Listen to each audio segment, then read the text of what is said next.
Hello everyone, my name is Gifty, your regular chef. Welcome to my channel, Today's Delight.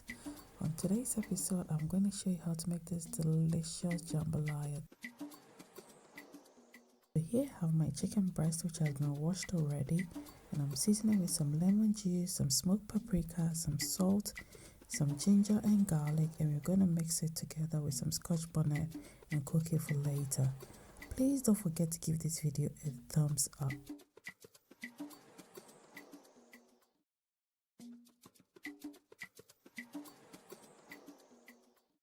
Here I have my prawns which has been washed and cleaned already, and I'm seasoning with some lemon juice, some cayenne pepper, some ginger and garlic, and I'm going to mix and leave it for later.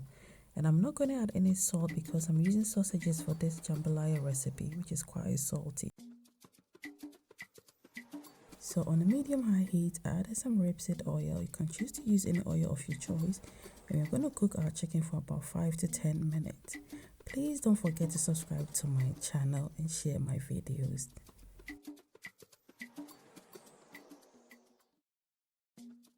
So now our chicken has been cooking for about 10 minutes, and we're going to take them out and cook our sausages in the same pot because we're using the same pot for this recipe. And it's been cooking for about 5 minutes, and our sausages are ready, and we're going to cook our prawns as well for about 10 minutes. As you can see, it's all ready, and we're going to set it aside for later. So in the same pan, I'm going to add more oil if you want, and we're going to cook our vegetables, some carrots, some onion, and some green peppers for about 5 minutes.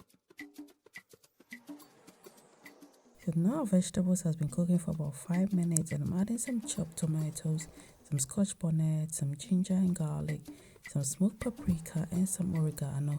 You can choose to use any vegetable of your choice, and I'm adding some chicken stock as well, and we're going to leave it to boil for about 10 to 15 minutes. As you can see, it's been cooking for about 15 minutes. We're going to add our chicken and sausage as well, and we're going to add our rice, BASMATI, which has been soaked for about 30 minutes as well. You can choose to use any rice of your choice. We're going to mix everything together, let it cook for about 20 minutes. So as you can see, this recipe is quick and easy, and it's almost ready. So now you can add your shrimps and mix it together and leave it to cook for about 10 minutes. And look at that, our jambalaya is ready, and it's so flavorful and tasty. Thank you to all my lovely subscribers and viewers. Bye bye.